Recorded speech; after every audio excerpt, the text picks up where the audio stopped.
The heat is on here in the valley, and the intense UV rays that go with it, which is why you need to protect your skin from those harmful rays. Dr. Matthew Schwartz, a radiation oncologist from Comprehensive Cancer Centers, is with us now to talk about their skin safety partnerships. Doctor, thank you for being with us. Thanks for having me. In a place like Southern Nevada, how many more cases would you see of like a melanoma than other parts of the country?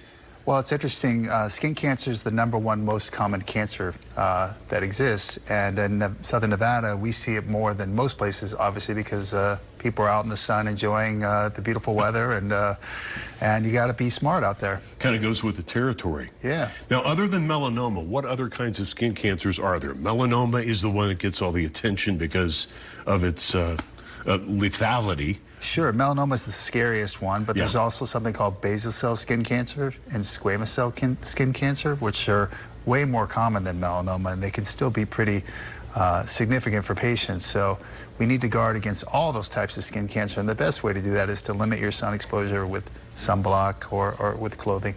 Basal cell appears a lot on people's nose.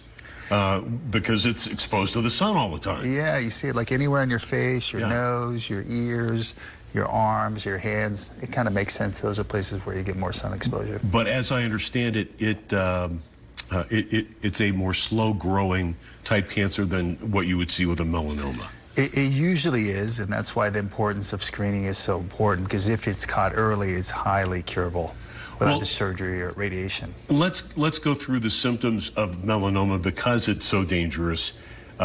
It's worth just mentioning, just kind of go through the ground rules on what to look for. Yeah, what I like to tell patients is think of it, keep it simple, A, B, C, D. Okay. So you're looking for, if you have any spots in your skin that you're worried about, you look for the asymmetry to see if it's not a circle. You look for irregular borders, changes in color, and then D is for diameter. So if it gets bigger than like the head of a pencil, might be something to be worried about.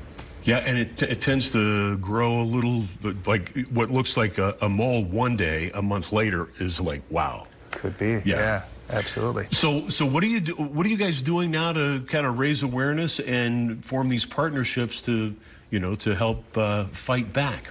Well, we think the best way to prevent or to cure cancer is never have it to begin with. So we're very proud. Good place to start. Yeah, Comprehensive is very proud to announce that this is our 11th year of partnering with the community and offering sunscreen kiosks throughout the community.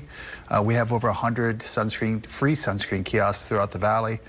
We have new partnerships with Tivioli Village, with the district and Green Valley Ranch. We also partner with UNLV Athletics, with the RTC, all the city parks. And so basically we offer these kiosks throughout the valley where people can get free sunscreen. Feel free to use it. It's SPF 30, high quality. Will decrease the risk of getting cancer.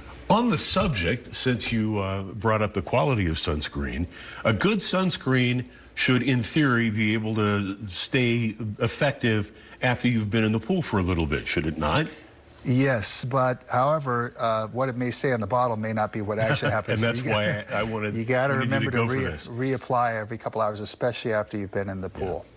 And the kids. Are kids any more susceptible to skin cancers than adults? Well, I think it's not that they're susceptible that they're going to get skin cancer as a child, but most of the sun exposure you get was as a child. So it's like decades later when you see the results. So it's super important for your children to keep them safe in the sun because it could significantly decrease the risk of getting cancer decades down the road. And that is such a good point because the kids of a couple of generations ago were putting baby oil on their skin instead of sunscreen. Yeah, me. My dad was like, go outside, don't come back till it's dark. We didn't know. So, yeah, but people now we do, know. So that now helps. We know. Thank you so much for joining us. Absolutely. We appreciate it, and keep an eye out for the kiosks. They will definitely get your attention, and take advantage of the free sunscreen and the message that goes along with it. So absolutely, stay safe out there. Yeah, thanks, Doctor. Thanks for having me.